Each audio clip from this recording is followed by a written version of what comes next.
बोलो जयकारा बोल मेरे श्री गुरु महाराज की जय।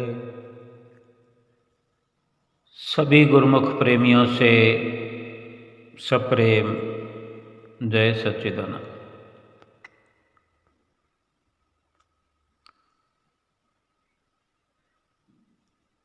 एक बार संत बुल्ले शाह बाबा ने अपने पीर से कहा, मुझे खुदा से मिला दो। पीर शाह इनायत ने उन्हें जवाब दिया, पहले खुद को भुला दो। और दो शब्दों में ही अगर हम भी समझ सकें, जैसे बुल्ले शाह अपने पीर इनायत की वाणी को समझ सके और जो उन्होंने अपने आप को भुलाने के लिए प्रयास किया और अपने आप को भुला दिया और रब को, खुदा को, परमात्मा को पा लिया। क्या हम ऐसा नहीं कर सकते? हमें कहीं से भी कोई इशारा मिलता है, कहीं सत्संग में कोई समझ मिलती है, संतों महापुरुषों के द्वारा, ग्रंथों पोथियों के द्वारा। अब हम ये विचार करें कि अगर ये संतों का इशारा है खुद को भुलाने का, इसको ठीक ठीक से समझने का प्रयास करने लग जाए तो ये बिल्कुल सच्चाई है, ये सत्य बात है कि खुद को भुलाने से ही खुदा मिलता है, मिल जाएगा। खुद को भुलाने का तरीका क्या है? रोज रोज हम चर्चा करते हैं, बातचीत करते हैं और भी जहाँ तहाँ हमें अवसर मिलता है। जो सत्संग के प्रेमी होते हैं, आप जैसे गुरुमुख, मुझ जैसे भक्ति को चाहने वाले, यानी हम सब एक ही लाइन में हैं, खुदा को पाना चाहते हैं। जिस सतगुरु का दर्शन हम आँखों से करते हैं, उन्हीं सतगुरु को पाना चाहते हैं। और सतगुरु का पाना, परमात्मा का पाना यही हो सकता है कि उसे अपने भीतर में पा लिया जाए, क्योंकि बाहर तो केवल बनावट है, असलियत सब अंदर रखी हुई है। और ये जो भुलाने की, संत महापुरुष अपने आप को भुलाने की हमें हिदायत करते हैं, साथ में नुस्खा भी बताते हैं। हम रोज रोज जो चर्चा करते हैं सुमरन की, ध्यान की, सतगुरु का ध्यान करना, सतगुरु के बख्शे हुए नाम को सुमरन करना, भजन अभ्यास करना, इसमें लीन हो जाना। और यही ध्यान की लीनता अपने आप को भुला देने वाली है। जब तक अपनी याद बनी रहेगी, अपना ध्यान बना रहेगा, अपना अस्तित्व बना रहेगा, अपना वजूद कायम रहेगा, तब तक परमात्मा हमसे दूर रहेगा। जैसे जैसे खुद को मिटाते चले जाएंगे, खुदा के नज़दीक पहुंचते चले जाएंगे। खुद ही मिटाओ, खुदा को पाओ।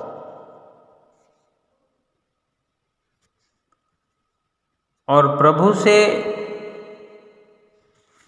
हम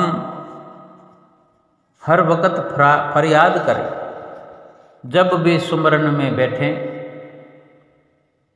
सतगुरु को पुकार लगाएं,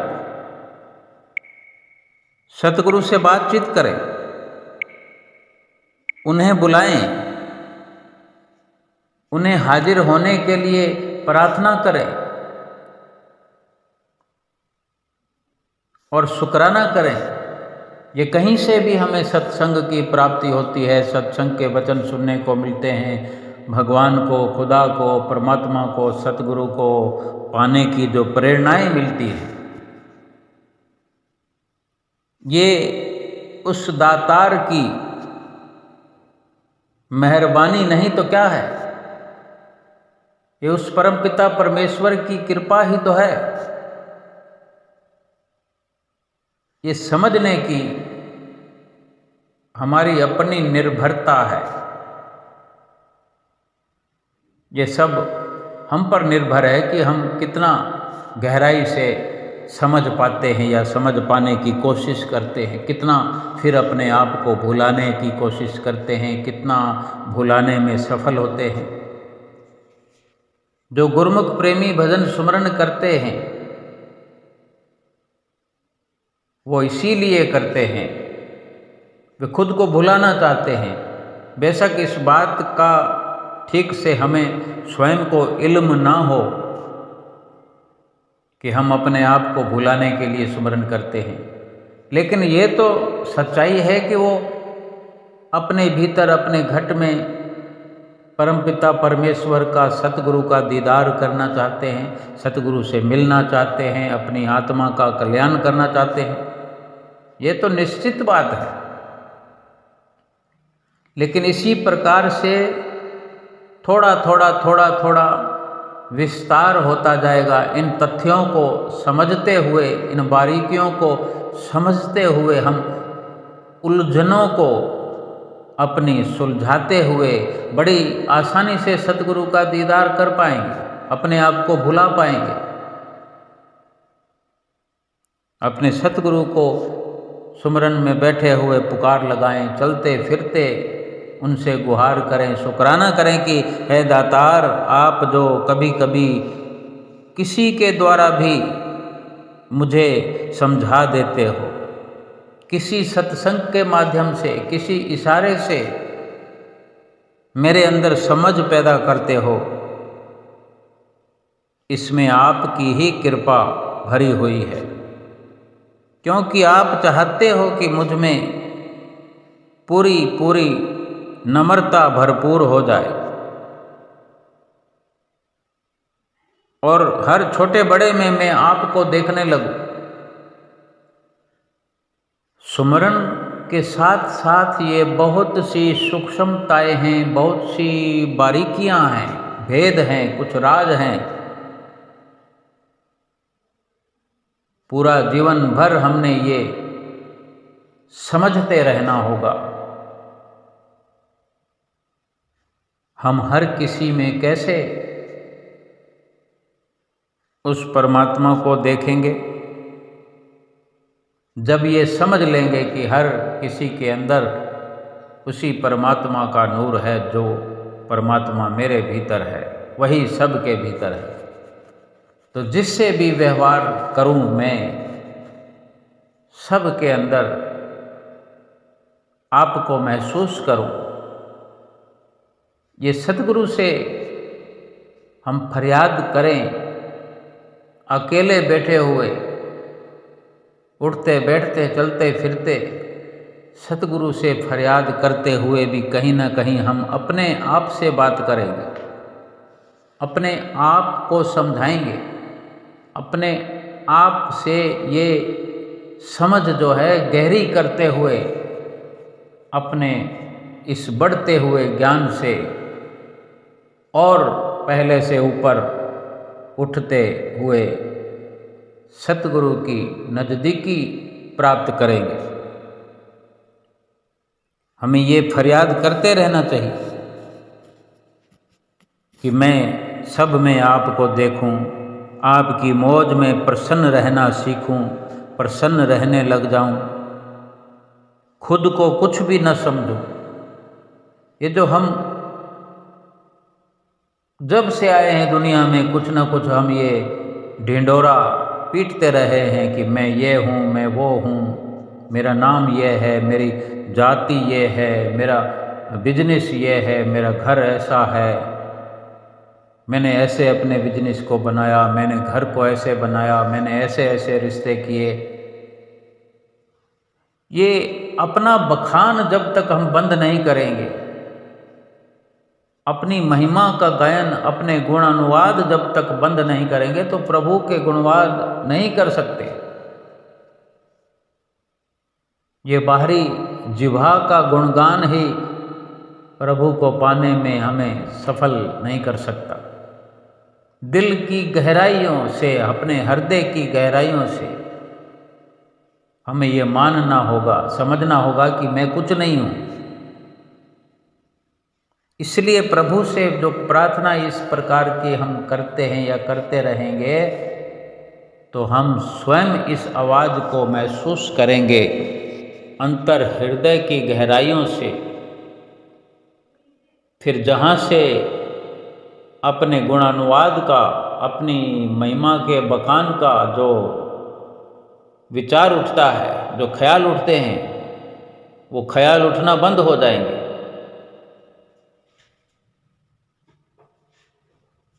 और फिर ये निश्चित तौर पर हम समझ पाएंगे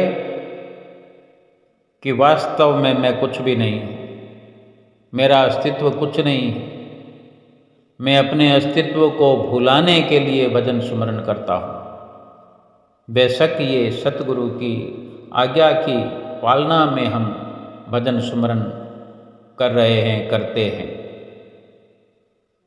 अपने घट में दीदार पाने के लिए करते हैं। लेकिन ये भी साथ में हम जोड़ लें कि मुझे अपने आप को मिटाना है, अपने वजूद को मिटाना है। मिटाने का मायने ये नहीं है कि अपने शरीर को मिटा दें, इस ख्याल को मिटाना है,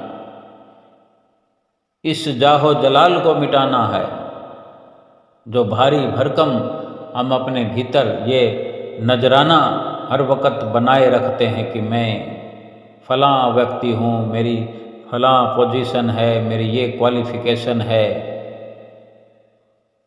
मेरी ये दुकान है, मेरा मकान है, मेरा बंगला है, ये मेरी गाड़ी है, ये मेरा आईफोन है। यानी अपनी पहचान, अपना वर्चस्व बनाए रखने की कितनी दलीलें हम देते हैं सुबह से लेकर रात तक। बात बात में ये जो जिक्र हम करते हैं, मेरा ये है, मेरा वो है, मैंने ऐसे किया, इससे बचना होगा। और एक ये भी बहुत बड़ा अपने को समझाने का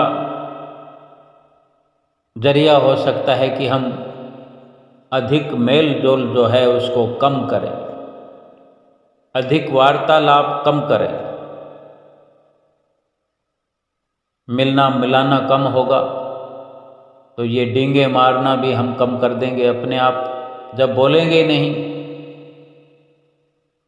और बोलना है तो सत्संग को उच्चारण करना है, गुरु महिमा को उच्चारण करना है, संतों महापुरुषों के सत्संग भरे पड़े हैं पोथियों में, उनको पढ़ना है, सुनना है।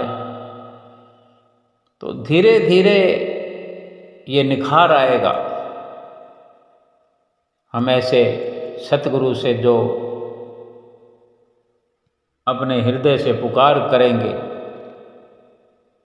वही फिर शब्द, विचार, संस्कार बनेंगे। जब जब भी अपनी गुणगान करने की हमारी इच्छा होगी तो वो विचार हमें, वो शब्द अपने ही जुबान से उच्चारण किए हुए हमें याद आएंगे कि मैं ये क्या कर रहा हूँ, मैं क्या कह रहा हूँ। मुझे तो अपने आप को भुलाना, अपने ख्यालों से मुझे अपने आप को मिटाना। यही प्रयत्न करते रहना है कि मैं स्वयं को कुछ भी ना समझूं, अपने भीतर में कभी क्रोध को ना आने दूं। इस प्रकार से जितने भी अच्छाइयाँ हैं वो मेरे अंदर भर जाए। हे दयावान सतगुरु, हे प्रभु मुझ पर दया करो तो मैं आपकी मौज को पूरी तरह सत्य सत्य करके मानूं।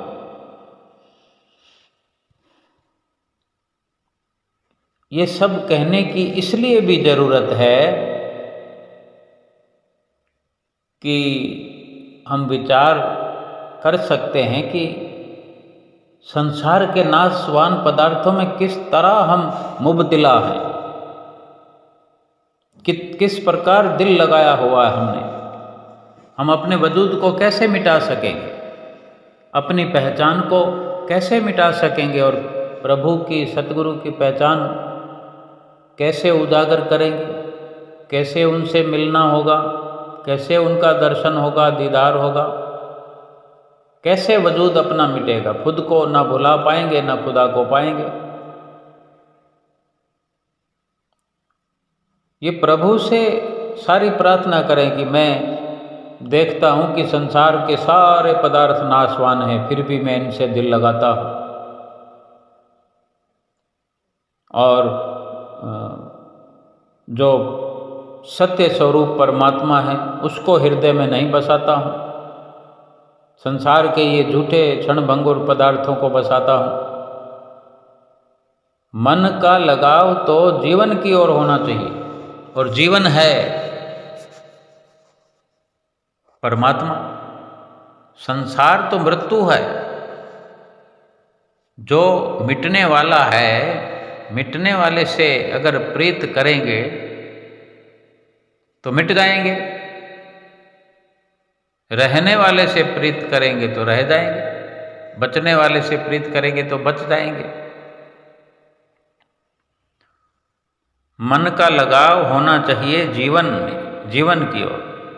देखिए ना, हमारा लगाव जो है मृत्यु की ओर है, हमारा सफ़र भी मृत्यु की ओर है। मृत्यु वो नहीं जो शरीर छूट जाता है, लोग उठा कर ले जाते हैं, जला देते हैं, दफना जाते हैं, ये मृत्यु नहीं है। मृत्यु वो जो मरे हुओं से प्रीत करना, ये संसार के जो झूठे मरे हुए समान हैं, जिनका कोई अस्तित्व नहीं है, जो कुछ भी नहीं है, चलचित्र है, केवल दिखने मात्र के लिए है, एहसास मात्र के लिए है, उसको हम सत्य समझे बैठे हैं और जो सत्य स्वरूप है उसको भुलाए बैठे हैं। उस सत्य स्वरूप परमात्मा की ओर मन लग जाए तो ये जीवन कहलाता है। और नाशवान और नश्वर पदार्थों यानी संसार पूरा नश्वर है, कहीं भी सुरत हमारी, कहीं भी मन हमारा अटकता है तो फिर हमारा सफ़र मृत्यु की ओर है। एक बार शरीर छोड़ने या मरने से अगर हमेशा हमेशा का जीवन मिलता है, फिर जन्म लेना और मृत्यु को प्राप्त करना, ये बार बार का झंझट खत्म हो जाता है। ये असली जीवन है। मरना वो जो फिर जीवन मिल जाए, और हम तो जीवन ही ऐसा जी रहे हैं जो मृत्यु प्राप्त होगी, यानी बार बार मरेंगे, संसार की चाहना करेंगे, संसार को पुकारेंगे, संसार का ख्याल हृदय में बसाएंगे तो संसार में बार बार आते रहेंगे, बार बार आएंगे, बार बार जन्म लेंगे, बार बार मरते रहेंगे। इसको मरना कहते हैं संत महापुरुषों के नज़रिए से। और ये जीवन अगर उस परमात्मा की राह पर कुर्बान हो जाए, जीवन निछावर कर दिया जाए, शरीर को मृत्यु आए तो मृत्यु आते आते हमारी जिंदगी बना दे, ये तो सफ़र हमारा असली जीवन की ओर हुआ कि फिर न जन्म होगा न मरण होगा, यानी जन्म मरण से छुटकारा। और यही प्रार्थना तो करनी है कि ये सतगुरु मुझ पर दया करो, जिससे मन की स्वतंत्रता छोड़ आपके बंधन में बंध जाऊं। मन जो हमें नचा रहा है, बेशक ये हम समझते हैं कि हम अपनी मन मर्जी से कहते हैं और करते हैं, मन मर्जी का खाते हैं, मन मर्जी से चलते हैं, ये हम आज़ादी समझते हैं, स्वतंत्रता समझते हैं। इस स्वतंत्रता से छूट जाएं और सतगुरु के बंधन में बंध जाएं। ये ख्याल अपने आप में पक्का करें कि यह सतगुरु, मैं मन की स्वतंत्रता को छोड़कर आपके बंधन में बंध जाऊं। संसार की खुशियों की बजाय भक्ति मार्ग में आने वाले कष्ट भी अधिक से अधिक सहने पड़े तो वो मुझे अच्छे लगने लग जाएं, क्योंकि उन कष्टों में भी सार भरा हुआ है। भक्ति मार्ग पर जो कष्ट आया करते हैं, अपने विचारों को, मन के विचारों को सतगुरु के चरणों में मोड़ता रहूं, लगाता रहूं। और हम चाहते हैं कि हमारी प्रशंसा हो। ये जहाँ जहाँ भी हम ये जो चाहते हैं कि मेरी मान बड़ाई हो, मेरा ये हो, मेरा वो हो, मेरी तारीफ हो, मेरी प्रशंसा हो, ये सब का सब वही मसाला है कि हम अपने आप के वजूद को कायम रखे हुए हैं। अपने वजूद को और बड़े से बड़ा बनाना, जितना अपने अहम को बढ़ाते जाएंगे फिर उसको मिटाना और मुश्किल होता चला जाएगा। जब हमारी मैं खत्म नहीं होगी, यानी हमारा वजूद जितना ऊंचा होता जाएगा उतना ही प्रभु का वजूद जो है हमसे दूर होता जाएगा। अगर कुछ है तो वो प्रभु परमात्मा का वजूद है, उसी का अस्तित्व है। सब खुशियों और बड़ाइयों के मूल तो सद्गुरु परमात्मा है। जैसे जड़ को पानी देने से वृक्ष के पत्ते और शाखाएं अपने आप हरे हो जाते हैं, वैसे ही प्रभु से दिल लगा लिया, प्रभु की प्रशंसा जुबान से करने लगे, प्रभु की प्रशंसा कानों से सुनने लगे। गाएं तो गुणवाद, सुने तो गुणवाद। एक प्रभु तो हैं, एक भगवान ही है जो खुशियां प्रदान करने वाले हैं। हमारे पास क्या है? एक मैं मेरी का ये लोथड़ा, एक थैला भरा हुआ गंदगी का, कूड़ा करकट का, जो अपनी मान बढ़ाई चाहते हैं या मान बढ़ाई अपने आप से बखान करते हैं, अपने गुणानुवाद गाते हैं। ये कूड़ा करकट है। अगर सतगुरु से, परमात्मा से दिल लगाते हैं तो समझो सभी कार्य फिर हमारे अपने आप शोभनीय हो जाते हैं, प्रशंसनीय हो जाते हैं, आनंदमयी हो जाते हैं। बेशक ये आसान नहीं है, क्योंकि अनेक बार हम प्रयास करते हैं, भक्ति करने का प्रयास करते हैं, अपने वजूद को मिटाने का प्रयास करते हैं, सतगुरु की बताई राह पर चलने की कोशिश करते हैं, कोशिशें करते हैं। तो हमारे सामने बड़ी बड़ी मुश्किलें पैदा हो जाती हैं, कई दुश्मन पैदा हो जाते हैं। सबसे बड़ा दुश्मन हमारा मन है, और ये दुश्मन ऐसी दुश्मनी निभाते हैं कि वो सतगुरु परमात्मा से हमें दूर से दूर कर देना चाहते हैं, और दूर से दूर कर देते हैं, हम कमज़ोर हो जाते हैं। बड़ा शत्रु हमारा मन है। ये भी हम प्रार्थना कर सकते हैं कि ऐ सतगुरु, मैं आपकी बताई राह पर आगे बढ़ता हूँ, प्रयास करता हूँ, लेकिन मैं कमज़ोर हूँ। मेरा मन दुश्मन बन करके मेरे से दुश्मनी निभाता है, मुझे आप तक पहुँचने नहीं देता। ये सारी फरियाद हम कर सकते हैं। ये जिक्र हम एकांत भाव से कर सकते हैं, एकांत में बैठकर कर सकते हैं, सुमरन करते हुए कर सकते हैं। सतगुरु अंतर्यामी हैं, सारे जगत के स्वामी हैं। वो पुकार सच्चे दिल से की हुई सुनते हैं और ताकत बख्शते हैं। अगर हम अपने आप को निर्बल और असहाय वर्णन करते हैं, उनके चरणों में विनती करते हैं कि मैं कमज़ोर हूँ, आप ताकतवर हैं, मैं निर्बल अति दीन हूँ, तुम समर्थ बलवान। आरती में विनती में रोज गाते हैं, मैं निर्बल अति दीन हूँ, तुम समर्थ बलवान, सब विधि मम रक्षा करो, दीन बंधु भगवान। बिरद सम्हारो नाथ जी, शरणागत प्रतिपाल, वहाँ गहे की लाज है, मेरी करो संभाल। इस प्रकार जब भी आरती गा रहे हों, इतने अंतर हृदय में डूब करके ये शब्द उच्चारण करें, आनंद तो वहीं भरपूर हो जाएगा, आनंद का झरना फूट पड़ेगा। जिस प्रकार से भी हम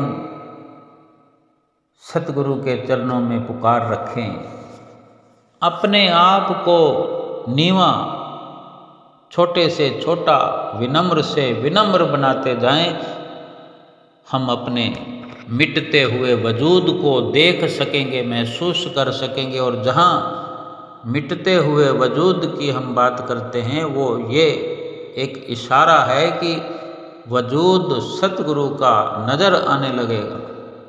सतगुरु की बड़ाई, सतगुरु की प्रशंसा सच्चे अर्थों में महसूस होने लगेगी। और यही अपना मिटता हुआ वजूद है, यही खुद को भुलाने की एक सफलता है।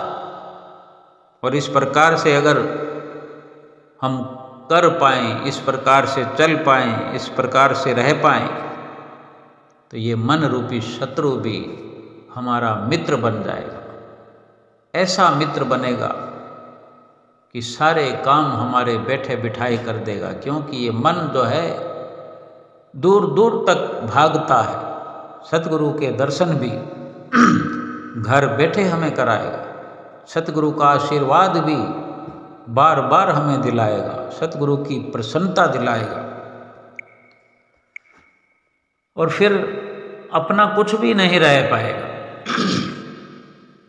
रहने के लिए फिर कुछ नहीं होगा, केवल सतगुरु, खुदा और खुदा की जात, उसका नाम, उसी का यश, उसी की प्रशंसा, उसी की बड़ाई, उसी का स्वरूप हमारे अंदर और बाहर रह जाएगा।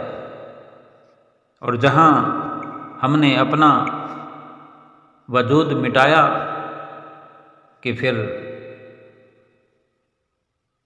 हर रोम रोम में हमें अपने खुदा का नूर नजर आया। सतगुरु नाम का अभ्यास ही हमारी आत्मा का भजन है, भोजन है। जैसे जैसे हम नाम का अभ्यास करेंगे, लीन हो जाएंगे, अपनी लीनता, ध्यान में सतगुरु के लीन होते चले जाएंगे, अपने आप को विलीन कर देंगे। अपने आप को मिटा देंगे। ऐसे ऐसे करते हुए हमारी आत्मा की शक्ति बढ़ जाएगी। आत्मा ऊंची उड़ान उड़ते हुए ऊंची मंजिल पर चढ़ते हुए सतगुरु के दरबार में पहुंच जाएगी। सतगुरु के साथ, परमात्मा के साथ एक हो जाएगी। और यही जीवन की संपूर्ण सफलता होगी। इसी से आत्मा का कल्याण होगा और परमात्मा की प्रसन्नता प्राप्त होगी और अपने आप को भुला करके, मिटा करके हम परमात्मा को प्राप्त कर लेंगे। बोलो जयकारा बोल मेरे श्री गुरु महाराज की जय।